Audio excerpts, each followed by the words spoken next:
If you had one shot or one opportunity to seize everything you ever wanted in one moment, would you capture it or just let it slip? Yo.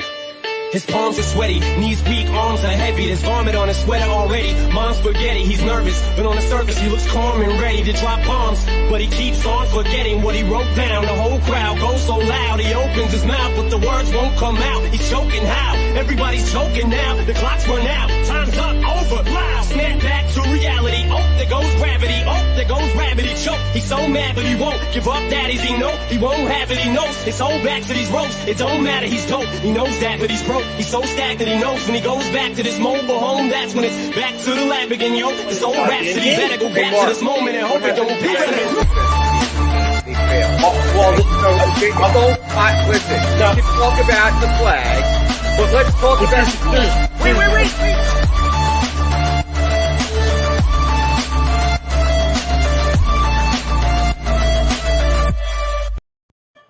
And good morning, everybody. Welcome to Gunny AM right here on DSM Media Live. As always, Facebook, Twitter, Twitch, YouTube, you know the drill. Smash that retweet button, like button, share button on Facebook. And over on the YouTube page, thumbs up and the subscribe button. Got a jam-packed day. Lots of content to get to today. Sixers are star hunting again. Phillies going out to play, or have the Padres coming to town. And, of course, the conference finals in the NBA are starting. So we're going to preview that. And I brought along a special guest. Guy that really knows the NBA. We've crossed paths a bunch in the past. Yeah. We haven't seen each other in a while. So we've been trying to get on here. My man Isaiah Hanson from the Athletes Hub. How you doing this morning, Isaiah? I'm doing great. Listen, whatever success we have from podcasting, at least I do, started with Mr. Philip Stifle. He's the one up there. Yeah, it did. We did the very first show we did, that NBA show way back. I was like, oh man, I don't know how the heck I'm gonna just talk. What do I do with my hands? And he's like, look, just do whatever you want, just talk. And so, and hey man, so it's good to be here. And that intro was that was hard. That was a hard intro, man. Everybody asked me, where did I find a legal version of that song? Because obviously you can't have copyright issues on YouTube. And I don't even remember, because like the YouTube library has like 500,000 songs, and like you have to dig. You have to dig hard to find good stuff like that. We talked about that one. We did tough. I love it. All right, so just tell everybody a little bit about yourself, what you're doing over there at the Athletes Hub. Obviously, you got the podcast, Deep Takes from 3, and all the writing going on over there. All of the writing going on over there. Literally, got the as always, the football, the basketball, every sport. We got something for all taste, all likes, and all flavors. But of course, we do have a show going on later today at 1:00. Normally we do Mondays, but schedules did not permit. So, just been carrying on. And of course, a shout out to my friend at Let's Talk Sports. I also do something with him every Monday. And, but shout out to you, my friend. I'm happy to be here. So. Yeah, as you said right before we went on the air, it ain't easy to wake up early in the morning for the morning show. So, I appreciate your time for sure. And I appreciate all the bots coming in on Twitch, trying to sell me followers. You're always the first people to comment in the comment section. But, if you really want to get involved in today's conversation, head to Facebook, head to YouTube. It's the best places where you can get your comments, questions, thoughts, and concerns put up on the screen, and we can answer them right on the air here. That's just one of my examples. One of my examples I put up there. We'll see. We'll get into that in a second. So we're going to talk conference finals. But, you're a big basketball fan, obviously. Yes. It's been a while. A Knicks fan, if I remember correctly? Knicks fan, correct. Don't say it too loud, though, for the people in the back. I put Nick Blue on the screen for you here this morning. It's appreciated. It's appreciated. It was totally random. Did not believe that. So yesterday, we've been talking a lot about the Sixers now that the season ended. And I was hoping the Sixers, when I had you on, would have still been playing and been in this conference finals. It didn't work out that way. Before we talk about the comments yesterday made by Daryl Morey about star hunting, I'm just curious on your thoughts as a guy that does a general NBA podcast. The way the Sixers season ended and the whole James Harden situation part of it. I wasn't really surprised, to be honest. Before the series started, and I'm sorry, I know this is a 76er fan. I know they listen to this, but I said, look, James Harden is going to get mugged, especially because the first 2 games, he wasn't going to have Joel Embiid, at least the first 2 games. And I knew Miami was literally going to gang up on him because Miami's just a bunch of rough riders over there. And whether it's the injuries or whether it's age, Harden just isn't able to keep up. And he struggled when the pressure was on him most in Houston all the time. So it's nothing really new. But I feel terrible for Joel Embiid because he deserved a real shot at a title. He showed up. I mean, he got jumped by the Miami Heat, but he was going to show up and fight with a broken face. He did everything he could. And it's a shame because one of my co-hosts, Gary, he said he was in Philly not too long ago, and he said, like, James Harden was not very popular in the cab rides. So I wasn't shocked. And look, I mean, the reason why I wasn't shocked is, look, you got two guys. Even if Embiid is Embiid with a broken face, I just wasn't going to trust James Harden to be James Harden. Or maybe I was trusting James Harden to be James Harden because I just think this is who he is now. And so, I mean, we have a lot to talk about, and I think that's going to intertwine into most of my takes because I really do think James Harden is done. And I don't know if that's I really do. Yeah. We had with my part-time co-host Jason. He's like he likes to say James Harden isn't washed because everybody in Philly says he's washed, and Jason says he's not washed. But on the other side of it, he's not old school James Harden. So obviously James Harden had an awful series against the Heat. He did. But throughout most of the regular season, the part of it that he played with the Sixers at the end, I mean, he was scoring 20 points a game. He was getting 9 or 10 assists. That kind of facilitating James Harden, if he can play that level, is that enough? If you pair it with Joel, like, especially considering the fact that he's going to make anywhere from $30 to $50 million next year, is that enough? You know what's funny? I feel like it would have been enough if they didn't give up Steph Curry's brother, Seth Curry. And, without that trade, maybe it would have been enough. But, the Harden that you just mentioned, I don't think – I mean, that's still a very good player in this league. Don't get me wrong. I'm not going to say he's going to just show up and hit 11, do 11 points a game like he did in the last game. Yeah. But a lessened James Harden in the playoffs is not something you want to really be your second option. In the regular season, sure, he's going to get you to the playoffs. If he can focus on just his passing ability mainly and be a little bit of a decoy on the court offensively, then you have something that you could work with. But still, to win a championship, to like really contend, I think you need more than just James Harden. They gave up a lot of their depth to get James Harden. If they didn't have to, maybe we're having a different conversation. So. Because it's funny you say that because we were actually briefly brought this topic up yesterday. Would the Sixers have been better off with Ben Simmons sitting on the bench and not playing, and Curry and Drummond as the backup for the games Embiid missed versus having Harden? And I don't think so. I make that trade. I know it did not work out. Still, because of the Ben Simmons situation, I make that trade 100 times over. You take that chance. But it kind of makes you think, would they have been better? Because I talked about it from before they traded for Harden, when they did, and after it, that Daryl Morey was the one that failed this team because it didn't matter bringing in James Harden. I said it from the beginning. Their bench was terrible. There was a point in the Heat series where Furkan Korkmaz was bringing the ball up the court. Yeah. And this was not in garbage time at the end of the game. There were 2 straight possessions in the third quarter of game 5, I think it was, where he was your point guard. Yeah. That's not good. And I said that, the ancillary, everybody makes fun of me because I love that word ancillary. We're not done and haven't been done. And that is what failed this team. Because so having Seth Curry, Andre Drummond, does that make them better? Maybe. I mean, if you're Daryl Morey, like, you had to make that trade, though. You had to make the worst of a bad situation. I don't think he saw, especially that's his boy. That's James Harden. That's his guy in Houston. That was his glory years. So he's like, all I ever say on the show is what has Daryl Morey ever done but trade for James Harden 100 times. Literally. He's this amazing executive so far, supposedly, because he trades for James Harden. He's never won it. He's never even made a finals. Copy and paste his best success. I mean, look, it's funny because when James Harden was with Houston, there was a lot of talk about swapping Ben Simmons for Harden. And Absolutely. If it would have happened then, I feel like that would have been enough time to, like, have a nice cohesion, a little bit of a system in place, a little bit more prepared for a season like this year. But it's like it literally did happen like 1 year too late. And and I feel like,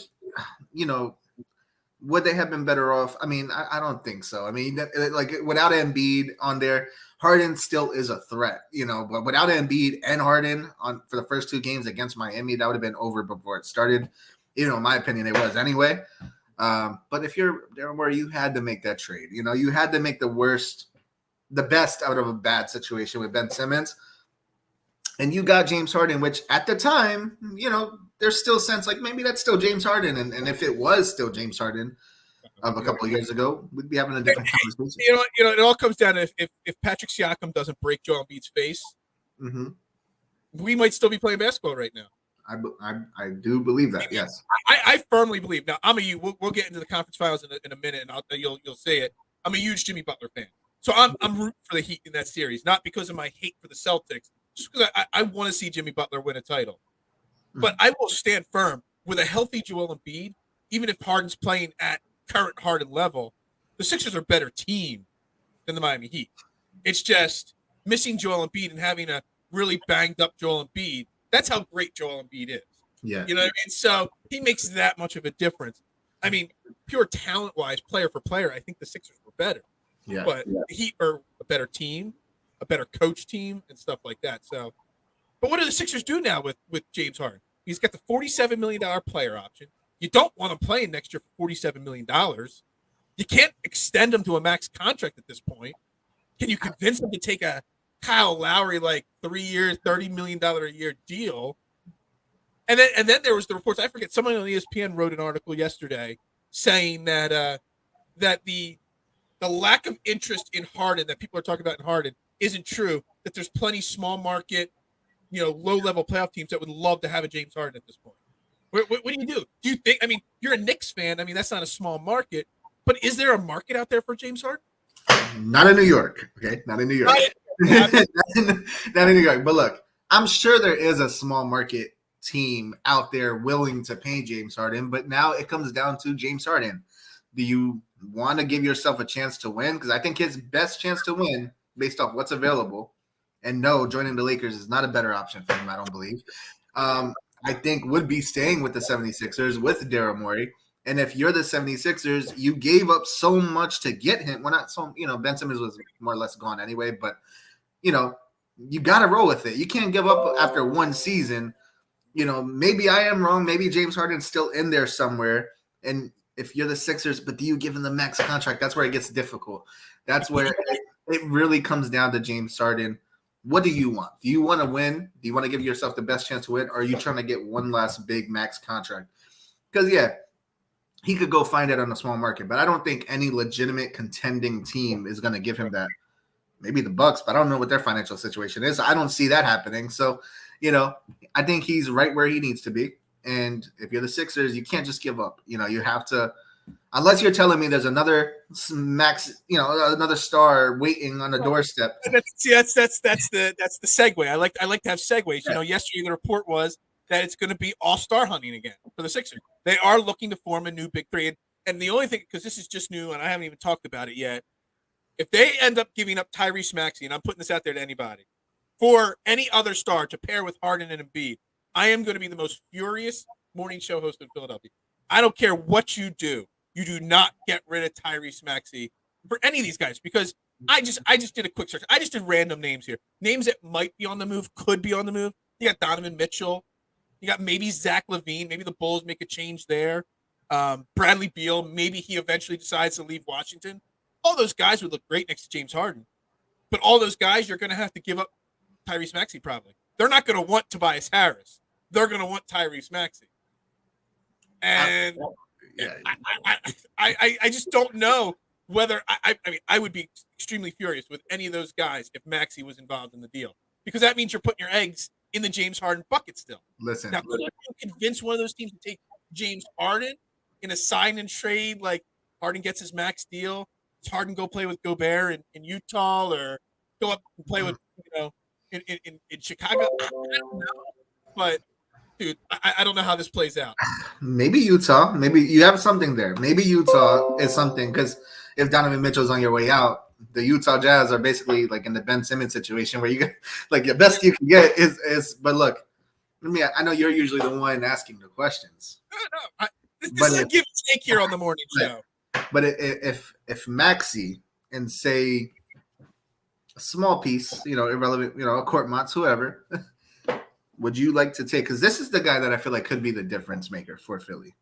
If he is the same guy, because I know he missed last season. I'm talking about that guy in Portland. Damian Lillard. I would trade everybody on. So you haven't done a lot of shows with me.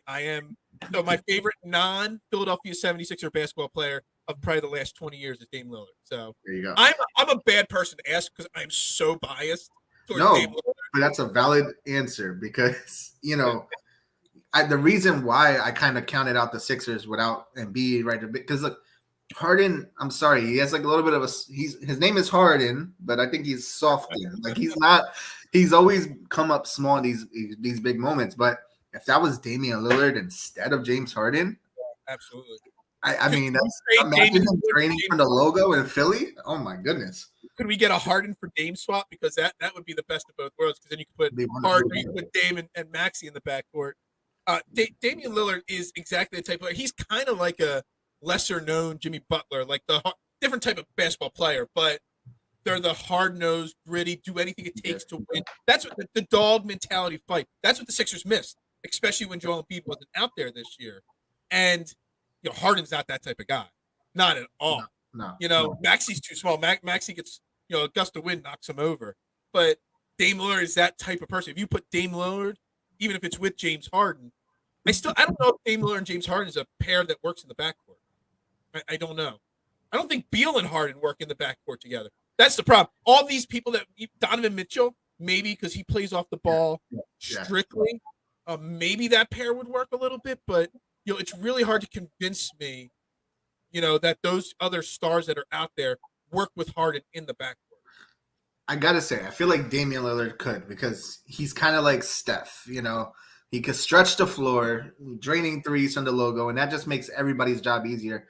And then you have James Harden down, like that would be an unstoppable duo. And then if James Harden could, Embiid is down low, and you got Lillard draining from the logo, and you got Harden just hiding around on the corner, feeding off the passes. It could work. But I don't know if it, I don't think it's going to happen anyway.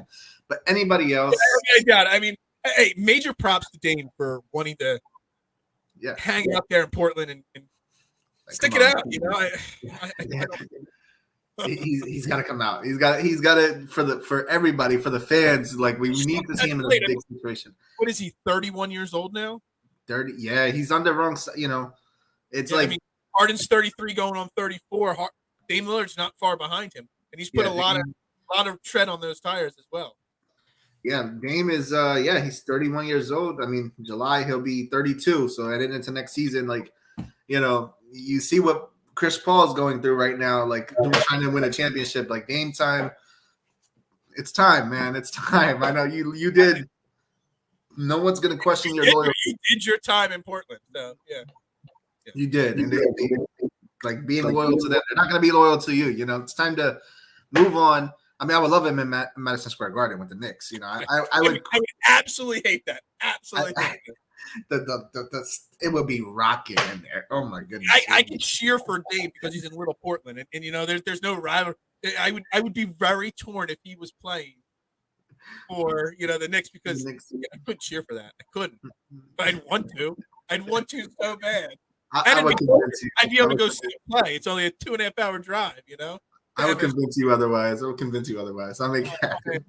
I mean, the Knicks just suck anyway, so it don't matter. No. Listen, but I would just cringe at what we would have to give up. But if we could keep most of what we have in New York with Dame time, I don't know, man. I don't know. I'm not saying championship, but I'm not saying championship. Let's talk these championship teams. These teams. We got 4 teams left in the conference finals. Very surprised that the Phoenix Suns got knocked out by the Dallas Mavericks. They were my team that I predicted would be back in the finals at the beginning of the season. Just too good of a team. First off on them, you just mentioned Chris Paul. Is Chris Paul just done? I mean, it's hard not. I mean, we talk about James Harden isn't the guy he used to be. I mean, Chris Paul, man. As a star, maybe he might be done. But when you're Chris Paul and you have that elite basketball IQ, you could just really sit and fit anywhere, as a star, maybe. Like, is he going to be worth the money he's getting paid? Probably not. Are the Suns done? Listen, I wasn't, on DTX13, I was never truly high on the Suns. Like, I respected them to maybe get to the Western Conference Finals, but my team is the team that's still in it. And it's from the beginning of the season, I said, when this guy comes back, Klay Thompson, when he came back, like, I want to see how great this team is going to be. And, like, you see what's happening. And it's because of that guy, Steph Curry. Like I said, that's why Damian Lillard in Philly, stretching the floor, that just makes everybody's job easier, So, and Dame really never had that, CJ McCollum is who he is. Like, he's stepping out of bounds in a crucial elimination game. Like, that was just, I was going crazy. So imagine him with Joel Embiid. Anyway, we're getting a little bit off topic, right? But you just mentioned Klay Thompson. I'm like, well, Klay Thompson would look nice next to James Harden in Philly, right? A guy that could shoot like him. Maybe they want to move one of those big guys, get Jordan Poole into the starting lineup more frequently, and you can take Wiggins if you want. You could take Wiggins, Mr. Wiggins. I think we've been revisiting the Wiggins conversation way too many times over the few years. He's been. I mean, Klay Thompson's been a talk, for 3 years here too. So no. Yeah. Sometimes you just got to move on from guys. Yeah, no, the Klay Thompson. I don't think that's gonna happen. I mean, maybe. I highly doubt it. I feel like that's like the Yankees trading. I'm throwing a random dream scenario out there. Yeah, exactly. So you're obviously high then on this, Golden State Warriors team.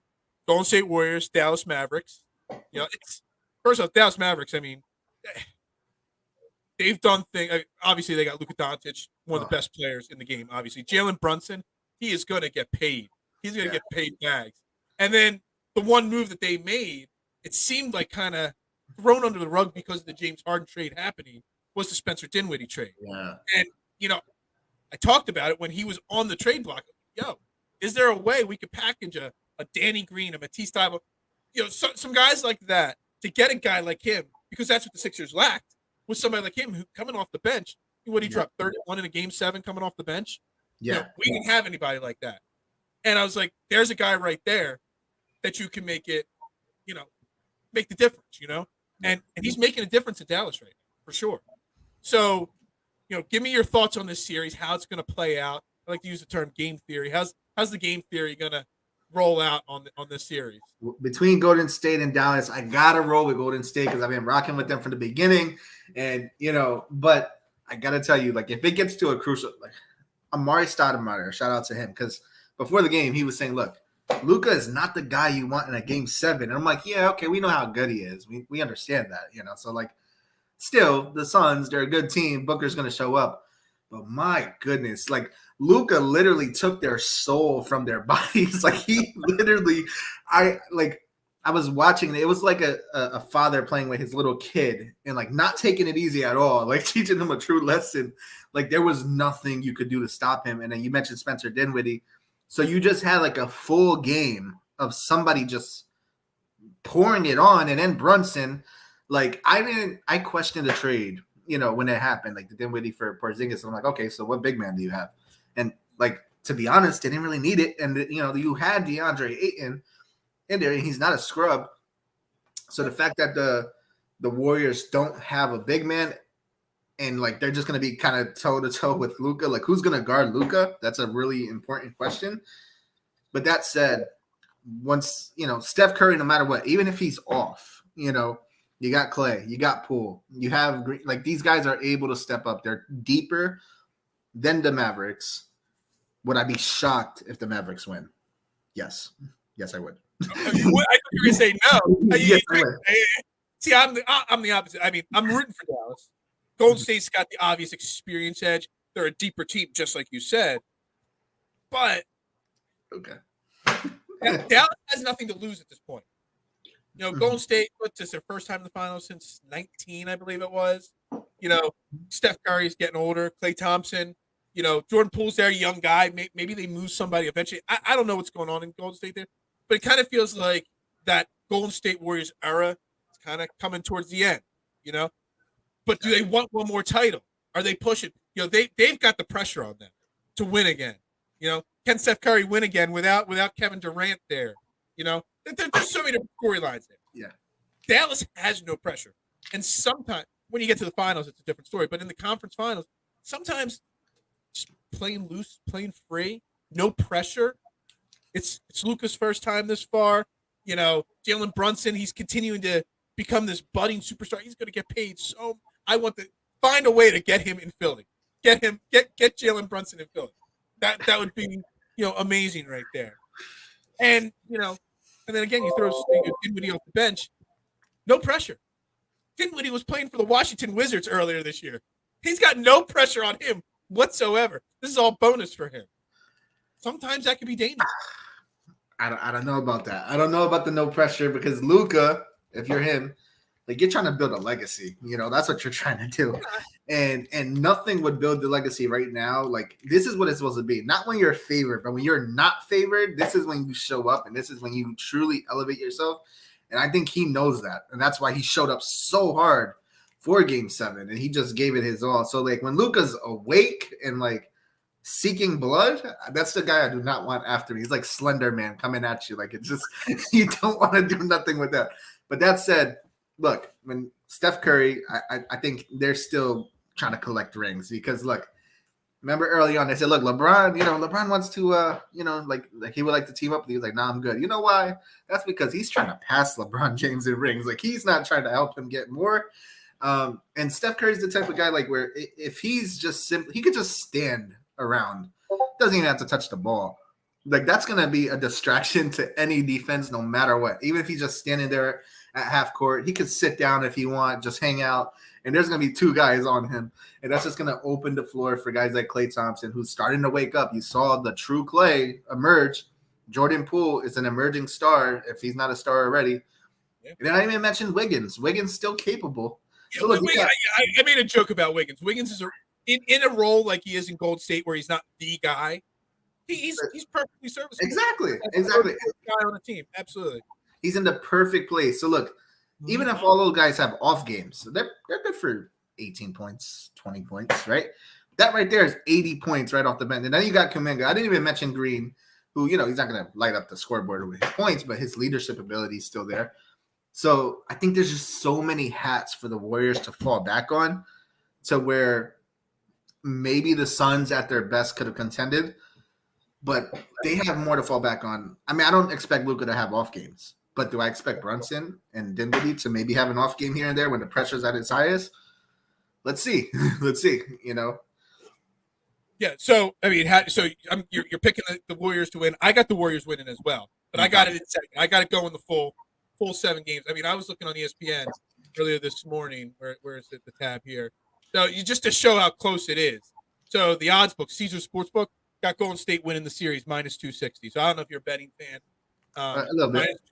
Minus 260 to Dallas winning plus 220. But the BPI, the ESPN predictor, has a 56% likelihood that Dallas wins the series. So you've got a plus 260, which is pretty favorable in Golden State, plus a 56% BPI on the other side. So you've got two pretty far opinions there. Whereas the other series we get into a second, the numbers are much, much closer. So that kind of tells me that there's a good chance this game could go 7. And if it goes 7, anybody can win Game 7. Golden State, the experience wins out in Game 7. But that's how I say it. I gotta say, my prediction depends on 6 games.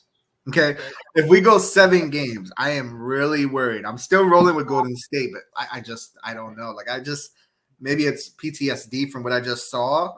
like when I don't know if I've seen a beatdown by like one man, like just whip these stars like you 11 and 10 points, 0 points through the first half because they didn't know what was going on. They didn't know I was watching the game at first, and someone texted me and it's like, "Yo, they scored 27 points in the first half." I was like, "What?"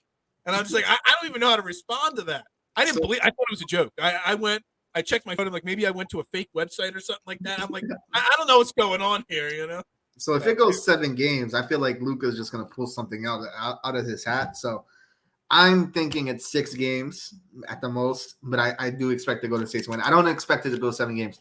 If it does, I'm quivering in my boots. I'm not going to lie to you. All right. So on the Eastern Conference side, you got Celtics Heat. Okay. Miami, number 1 seed in the conference. Celtics, mean, that Celtics-Bucks series was great, as expected. Oh, man. You know, until the Bucks collapsed in the final half of the series as well. So, yeah, you had the Suns collapse in the first half. You had the Bucks collapse in the second half. All right, so, I mean, I don't really care about talking about the Bucks. I mean, whatever. But, you know, Heat are the favorite. But it's really close. 51% BPI for the Heat, but they're plus 145 compared to minus 145 for the Celtics. So, again, different sides got different teams winning, but it's very close. Again, this will be a close series. Yeah. Everyone's going to talk about the defense and, you know, the Heat defense versus the Celtics defense. But I really think it's going to come down to the offense, whether Jason Tatum can put up 30 a game, whether, you know, Jaylen Brown, whether Al Horford, where the hell did that 30-point game come from? You know, what the hell? Posterizing people and everything. Like, exactly. I didn't know he didn't score 30 points his entire time in Philadelphia, you know, combined against the Heat. The thing is, the Heat, if Tatum and those guys can put up those big numbers, I don't know if the Heat have enough offense to keep up with them. I don't know. I mean, this is a really good matchup, I got to say. I feel like we're going 7 games. Now, 7 games is dependent on the Celtics winning game 1. Okay? Dependent on that. Otherwise, we're going 6 and Miami Heat's going to win because Miami Heat, like you just, you know, we were just talking about how Jimmy Butler is just that hard-nosed guy. Like, that's the entire Miami Heat roster right now. Like, they're just, you know, even PJ Tucker, like, you know, that's just a team that you do not want to be down off of. And I don't know if Boston, because you've seen at moments throughout the series against Milwaukee where they just kind of come up small. Like, sometimes I feel like the problem with Tatum and Brown, and like the one thing we don't want as fans of other squads in the Eastern Conference is those two to figure out how to truly play together. Because sometimes when you watch them, they have their moments, but it's more or less, it's like my turn, your turn. You know, there's not really a cohesiveness there. And they're still good. So imagine if they figure it out and they're suddenly feeding off of each other in such a way, Boston would be pretty unstoppable, in my opinion. But that said, there's times where when we get to the deep waters, Tatum is still maturing into a star. Like, when they're up, he's dangerous. Like, you know, if they're up like 1-0, that's going to set a level of confidence, you know. And, you know, Miami, you know, sometimes Butler gets a little emotional. I feel like he's going to try too hard, and we're going to go 7 games. But that said, no matter what, 6 games, 7 games, Miami Heat wins this series. Yeah, I agree with you 100%. I got the Heat winning it. It's just, you know, I compared it a lot during the Heat Sixers series. Jimmy Butler and James Harden, they're kind of the same player. Not the same player, but the same player in the sense of their careers. They're both on the second end of their career. Jimmy Butler isn't who he used to be, but he's still a superstar because he's learned how to adjust his game. Yeah. He still plays hard-nosed. He still plays that gritty style. But now he's a different player. He's learned to work within what he's got, whereas James Harden never was able to do that. And there is nobody that, at least in the playoffs right now, that's the leader that Jimmy Butler is. So he'll do whatever it takes to win. Anything it takes. I got to tell you, like, that's another guy, like the 76ers probably are really missing right now is Jimmy Butler. Like, even the lessened version of himself, he's not going to get punked by anybody, you know? He's not going to get mugged. Like, you're going to have to jump him to beat him. Like, and and that's exactly why I have the Heat winning, is just because even a lessened Jimmy Butler, he's going to be punching and screaming, and he's not going to go down. And then, you know, I didn't even mention guys like Oladipo, Ben Adebayo, Tyler Hero. Some guys have showed up, some haven't. But having a guy like Victor Oladipo coming off your bench now that he's back to as close to healthy as he is, that's kind of similar to that Spencer Dinwiddie getting added to the bench in Dallas. I mean, that's having guys like that can come off your bench makes it hell. Just so you know, Dame Lillard, he's my guy. I still wear my Jimmy Butler Sixers jersey. I know he was only here for half a season. I still rock it because I am I made the dream scenario as a joke. You know, James Harden did say at one point he wanted to play in Miami. If we find a way to trade Jimmy Butler for James Harden, just fix that wrong somehow. I gotta tell you that would be. Have you ever seen a guy? So this is what kind of a player. Miami loves Jimmy Butler. That locker room loves him. He said after the Sixers Heat game, I still wanted to be Joel Embiid's teammate in Philly. That's what I wanted. I love my Heat guys, but that's my guy, and that's where I want to be. And if that happens on any other team, he is blasted by that team. He is kicked off. He is ran out of town. They still are embracing him in Miami because that is what kind of a player Jimmy Butler is. He can say, I don't want to be here. I want to be there. And they still love him. And to me, that's not getting enough talk how insane what he said was and not gotten any flack for it. It's because when he says he's unfiltered and like fans are going to appreciate that no matter what. Like, for example, the difference between him and other stars, Brooklyn, that was a miserable series, right? They get eliminated. And they asked Kyrie Irving, and, there's not a lot of ownership coming from him. It's like, oh, let's go to the drawing board. James Harden, you ask, like, it's always like a deflection. With Jimmy Butler, they have a bad game. I played like trash. I played terrible. Like, he has no problem owning his garbage. And that's what makes him great because no matter what, he's not going to accept defeat. So even a lessened version of James Harden, Jimmy Butler is better than a lot of guys just based off mentality alone. And that just has more of an effect on the entire roster. It's like when Derek Jeter was in his last couple of years of playing, like just having him in the lineup, even though he's not the guy that he was, it just has a nice effect on the rest of the lineup as a Yankee fan. Like I was able to see that, and that's what Jimmy Butler has on any team. And if he was it's accountability. I don't know if you caught it with the Phillies. Earlier in the season, the Phillies' young third baseman, Alec Bohm. Did you see the situation he went through? So he had an awful game. He committed 3 throwing errors in the first 3 innings of a game, 2 in 1 inning.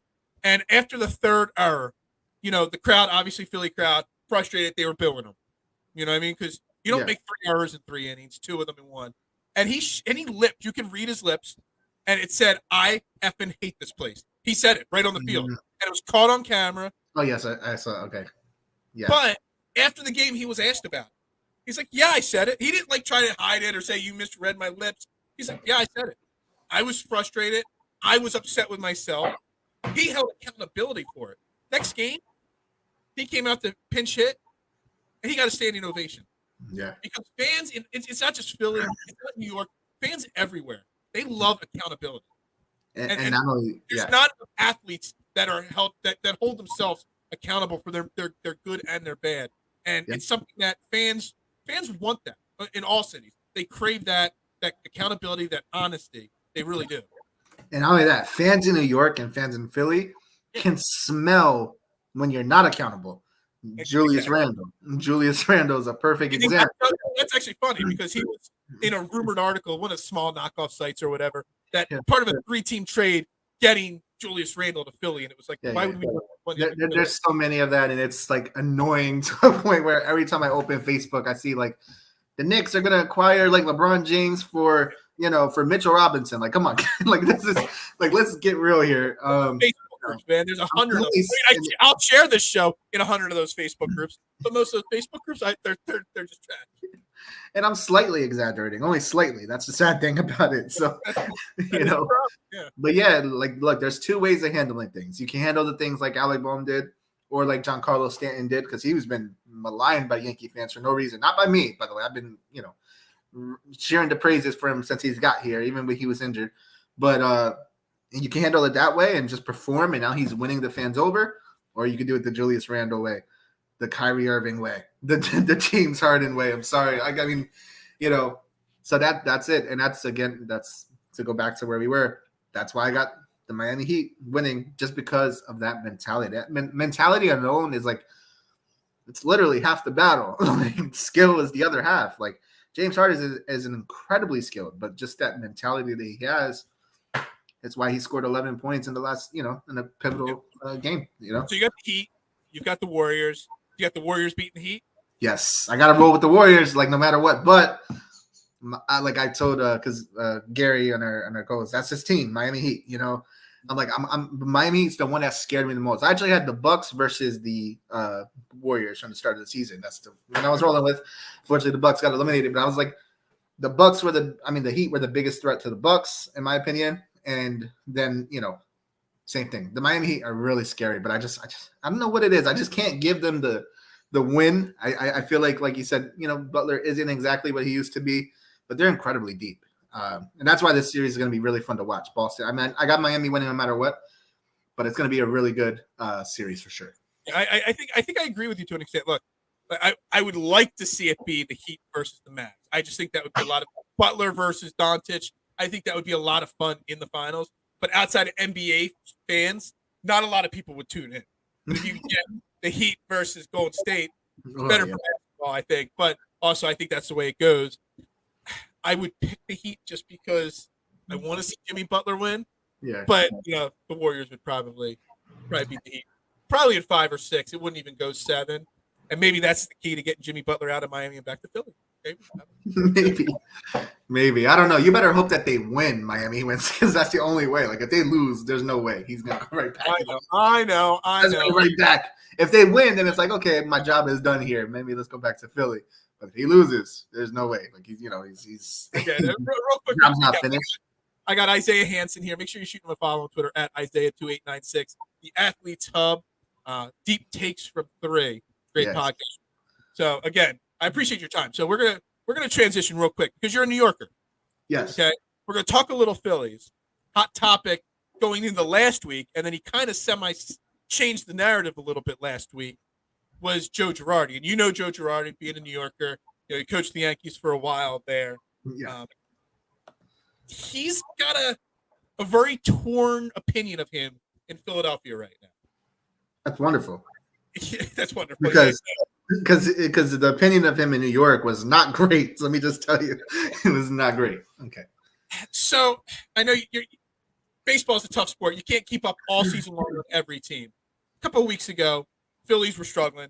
Actually, it was a Sunday night baseball game, so maybe you caught it. It was the Angel Hernandez game where he got roasted for being an awful balls and strikes umpire by both teams. I mean, it was just straight blatantly awful on both sides of the equation. And Joe Girardi, I've been calling him Sleepy Joe for the whole entire season, even dating back to last season, which again, to all those Twitter people, I'm not talking about our president when I type in Sleepy Joe. The computer bots, the Twitter bots that want to think I'm bashing the president, that is not what I'm doing. Fake accounts, that is not what I'm doing. I call him Sleepy Joe. Dude, this game, it was literally one of the most awful balls and strikes games ever called. And he was just standing there on the sideline doing nothing. It took Kyle Schwarber literally blowing up and just literally losing it. And Sleepy Joe kind of came out, said, yo, come back to the dugout, said a piece, whatever, and walked away. He lost the team at that moment, in our opinion. And, I mean, let's be honest, they were struggling really bad. They had fallen to 8 games out of first place at one point already. So there's a lot of people that think that Sleepy Joe has lost the Phillies, that Joe Girardi isn't really a great coach, that he only won that World Series with the Yankees because, I mean, well, they were the Yankees. They had Jeter. They had Mariano Rivera. I mean, they had some of the all-time greatest baseball players of all time. Anybody could have coached that team to a win at World Series. And that he should be gone by now because he doesn't know how to handle the lineup. He doesn't know how to handle the Phillies pitching staff. He has no energy. But then, of course, he goes out on the West Coast and takes 3 out of 4 from the Dodgers, 2 out of 3 from the Mariners. And now we're back in second place, and now everybody's kind of torn on him. What do you think of Joe Girardi? Listen, a lot of what you said is what I heard for years as being a Yankee fan, except for one thing, Sleepy Joe. Because let me tell you, maybe it's a passion thing. Maybe it's like, hey, this is the team we beat in the World Series. Like this, maybe it's the Yankee mentality in the back that he's not defeating yet. Because he was always fiery. Like he was running out every game. Like he was getting kicked out. Like the veins in his neck would literally bulge from his neck. So maybe it's a passion thing. Maybe he just doesn't want to be there. Who knows? But this kind of has been always him. A lot of shuffling, a lot of like, it's hard being a manager. It's like, it's the second hardest job in baseball. First being the umpire. So, I understand. And especially in Philly, like, we have very similar traits as fans. Okay, very similar traits. My only question is, because I know they did the same thing to Gabe Kapler, right? Kapler, and he's doing great things in San Francisco. Yeah. If you get rid of Joe, and this was one thing I would always ask the Yankee fans all the time when they wanted Joe out, they would you said Sleepy Joe. It was Clueless Joe. It was Crazy Joe. Like there were so many names for Joe. Who do you have to replace him is the question. Like, do you have somebody that's viable to replace no matter what? Love him or hate him, he is a veteran kind of old school coach, kind of, he's kind of interfered with the new age of baseball. Is he a little bit outdated? Maybe. But I got to tell you, from a Yankee perspective, I kind of am, and it's almost crazy to say because I've been wanting over Aaron Boone. I would have probably preferred Joe Girardi, Wow.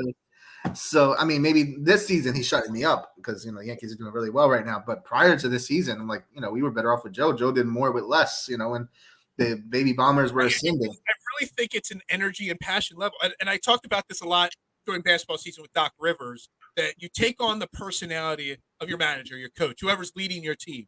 Mm-hmm. And Doc Rivers had a defeatist kind of personality and mentality, and they took that on. The Joe Girardi has a very blah, laissez-faire, attitude. It's crazy. Literally, sometimes you see him leaning on the dugout wall there. I have to look to see if he's breathing.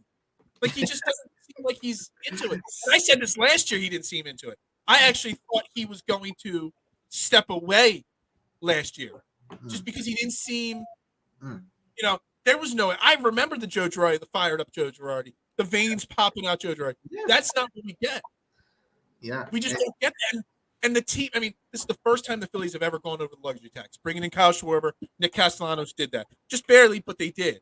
And the talk is, once John Middleton finally decided to spend that kind of money, that he would continue going over. Phillies need another starting pitcher. They need a relief pitcher, maybe a closer.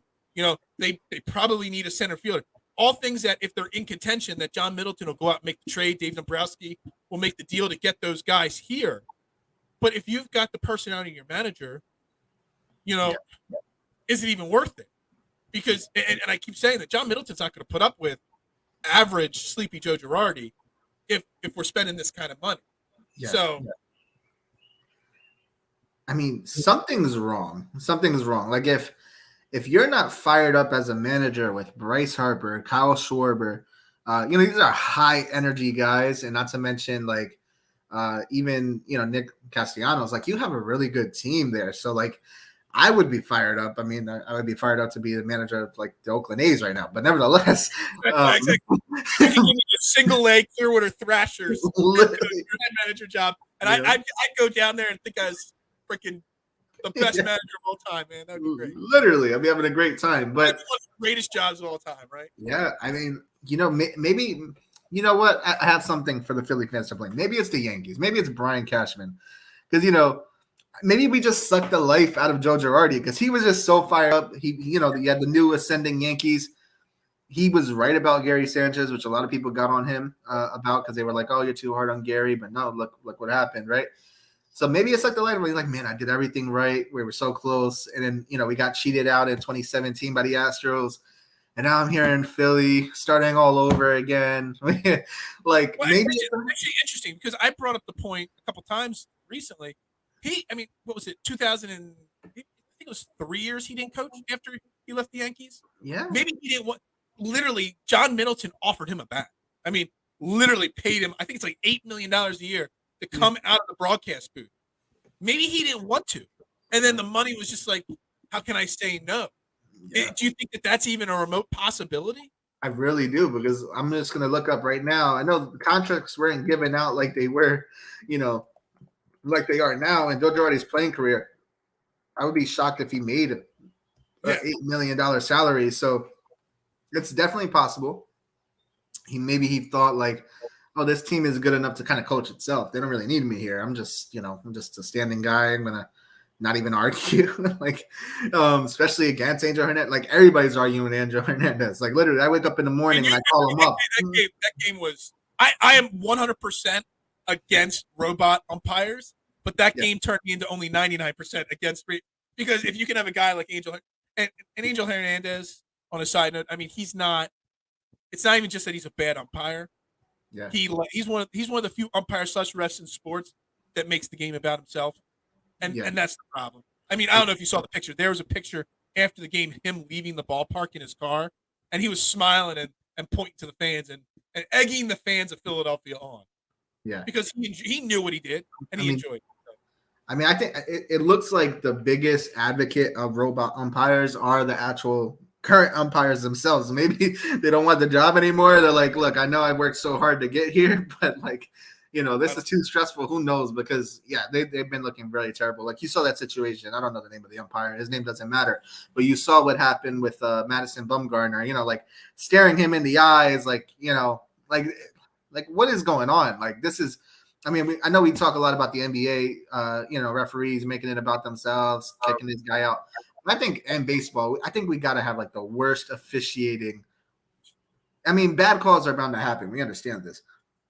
But making it about yourself, like just we need to start holding these guys more accountable. Like, absolutely. I only know the name of like the top bad umpires, but like maybe we need to start studying who these guys are and holding these guys more accountable. Make them go out to the press conference and answer questions about this call.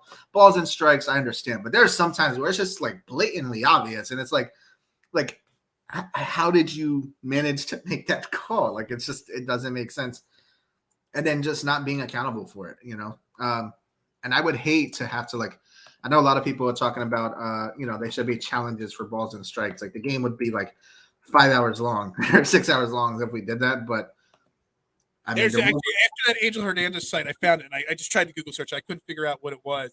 There's an actual Twitter account that posts the Major League Baseball, the umpires, their accuracy rate. And that we need more accountability on these guys. If I forget what it was like the post. I found them after the Angel Hernandez game, and it was something like it was one of the worst of all time since they started tracking success rate of these guys. I mean, that's pathetic. Yeah. I mean, he was like something like 80% accurate on balls and strikes, and supposedly like the major league average is like 90. When I saw him, like, so they're right 91% of the time. That's not bad. On balls and strikes, but then he was 10, 12% below average. So it's crazy. But back to the Phillies, Joe Girardi. So you said it, maybe he took the job because thought he could win despite them. Can the Phillies win despite Joe Girardi? No, they can't. Look, they can't. They could probably make it to the playoffs as a wild card. But there's just that's all I meant. I didn't mean win a World Series or anything. Even that, it's like probably. Like it's like not even like it's less than probable. It's actually not probable. It's like hopeful. Like there's a slight chance. But with the Mets, and I hate to say it as a Yankee fan, like you guys probably hate the Mets as much as I do. If not, I might hate them more. It's I hate to say it, but the team is just really good, and you still got the Atlanta Braves that are in there. I mean, I do expect the Phillies to at least finish third, and we'll see if that's enough to get into the wild card. I don't know, especially with the West. The NL West is looking really strong. I'm going to just say it. No, they can't. They can't just mail it in and make it. They have the talent to do so, though. That's the thing that's why I'm kind of conflicted. Even Gene Segura, he's been letting it up for my fantasy team. I don't know. He's been doing really well. He's got a 12-game hitting streak going right now. So. Yeah, he's doing great. So, Bryce Harper is Bryce Harper, Kyle Schwarber, like the Phillies, and they've done everything they can. Like they've brought in guys that they could. They're willing to spend money. They're willing to do what they can. But like you said, the bullpen, you need help there. And you need a guy that's able to manage these arms. But you know what? In fairness to Joe Girardi, the bullpen's not that great, right? Like they, I mean.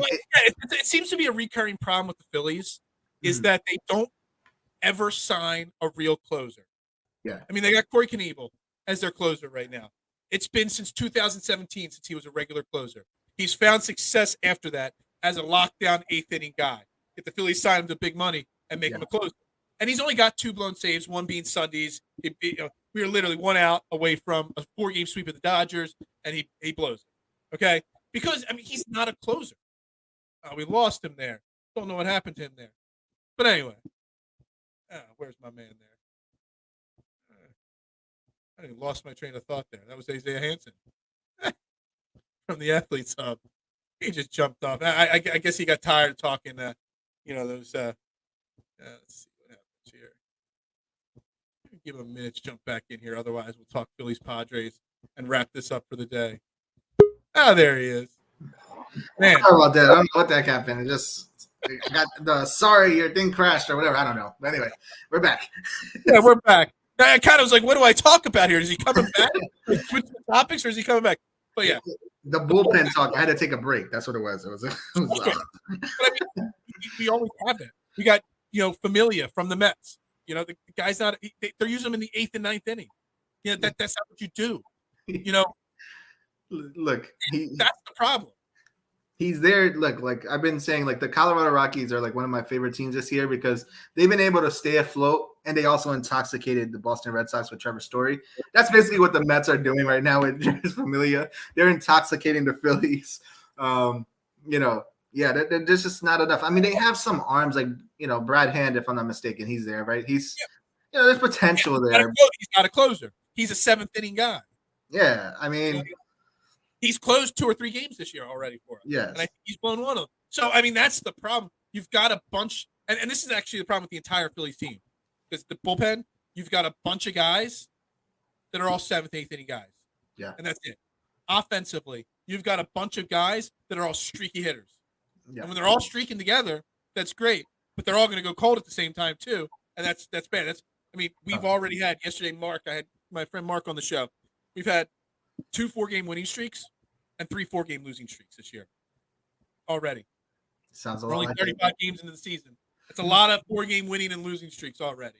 Streaky team. Starting pitching, you've got 4 number 3 or 4 pitchers. You don't have a real. I mean, you kind of have an ace. You know, you don't have a second ace. I mean, it's bad. So the team is just a bunch of repetitive players with a quiet, lazy, I don't know, sleepy kind of coach.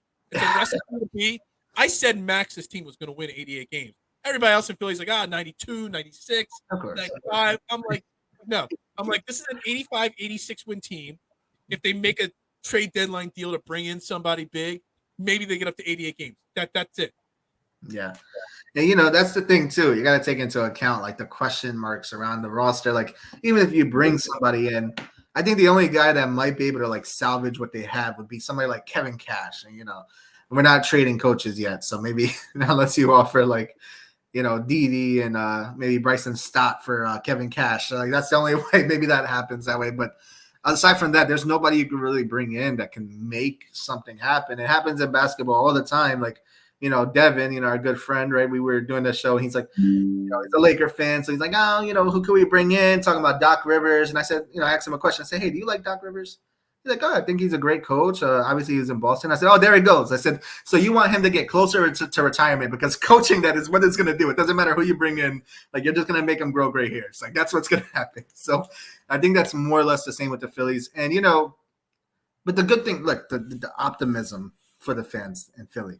Look, you have a really good foundation to where you're missing maybe just the simple development of a guy like Stott, who I really like, by the way. I saw him play a bit. Yeah, I think Stott is going to be at least, at least an average. They almost risked ruining him. And then they did the right thing. They actually sent him back to the minors because they almost pulled the Scott Kingery. They had him playing at second base, third base, shortstop. He literally – in the spring training and the first 2 weeks of the season, he played 1 game at shortstop, his natural position, and like 6 games at other positions. Yeah. And they were benching him 2 games, playing 1 game, bench 1 game, play 2. That's that. They sent him back down. He was tearing it up in the minors again at shortstop because Didi got hurt. He got called back up. He's playing every day. But if they're going to play Didi when Didi comes off the IL, it'll be best just to send Stott back down because he just needs to keep getting every day at bat. And that's a problem for me because I love DD. Listen, in New York, I don't know. I hope you guys are treating him well. We love him over here. But a streaky hitter. I mean, the guy could look like an MVP caliber kind of player for 2 or 3 games, and then he disappears for a week. But you can't be giving away at bats for Stott for DD. Like the Phillies needs to do something there. I don't know what it is. I would hate to say bench DD, but you got something there with Stott. Like, take it from the Yankees. Look at them, Clint Frazier just putting him up and down in the minors. There were times where Frazier looked like he would be maybe like a 300 hitter, lead the league in doubles. And look at him now. He's hurt now in Chicago, but it really can mess with the prospects, like by slinging them back and forth. Look at Gleyber Torres, moving him to short. Right now, Gleyber Torres is starting to look like the guy we had in the first season, but don't play around with these guys. Like, it's basically what happened with Scotty Kingery. Scotty Kingery came up a couple of years ago in the minors in spring training. They gave him a big contract before he even stepped on a major league field. But then they decided to make him a super utility guy, center field, left field, right field. He literally played every position but catcher and pitcher 1 season. And now he can't even hack it in AAA. Yeah. And like literally your defense, like where you play, like that messes with your comfort level. Like that's important. Like, like even not every player is meant to hit DH. Like Giancarlo Stanton always seems to play better when he's out in the outfield for us in New York. When he's in DH, it's hard. Like you're just sitting there and you got to get up. And when so what you do on defense matters for your offensive production. So they like baseball in general, they just sling these guys all around and like wonder why they're not looking comfortable at the plate because they're stressed out at what they're doing on defense. That's why. I think to answer your question though, real quick, and we'll wrap this show up. Didi, the thing with Didi and Stott, I think the goal was that Stott just hit the ball well enough in AAA, and that Didi hits well enough that maybe because he's on the last year of his contract, maybe he could be that trade piece that brings us back another bullpen arm or a part of a package for a starting pitcher. That may, if Didi, there was a point Didi was hitting 290. I don't know if he still is, but if he's hitting 290, hit with that little bit of pop, maybe he's a trade asset. That's what Philly fans hope, and that Stott was keeping his back going in the minors. So when we make that trade, then he's ready to slide right in the Didi spot. But we'll see how that plays out. Anything, maybe we need to start playing with Didi, put him at second, third base, see what that is to greaten his trade value if there's any. Because if you put Didi at second, then that hurts your boy in your fantasy team, Gene Segura. I know it does. It's like don't do it, but do it if you need to. Put Gene Segura at shortstop a couple times. Give me that shortstop eligibility. I need it. Okay, so or third base. I like it. I like the way you think. All right, we're gonna wrap up there. This has been a fantastic episode of Trending in the AM right here on DSM Media. Again, make sure you shoot the follow button, the like button, the share button, thumbs up button, subscribe button. You know what the deal is. Every single button, just hit it.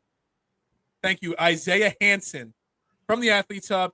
Just shout out everything you got going on again for me and all the handles and websites and everything for me. Of course, the Athletes Hub, Instagram, Facebook, all over the place. We're all over the place just like this. And we do have a show, like I said, at 1 p.m. today. We'll be talking more or less everything we just talked about now. So, it was a good show. You're gonna go take a nap and then do it, right? That's exactly what I'm gonna do. So, hey, this was good. It was fun to talk sports with you again, and I don't suspect this will be the last time. So, hey, thanks for coming on, and everybody have a great day. And we'll talk to you tomorrow morning, 8:30 a.m. as always, everybody. Okay.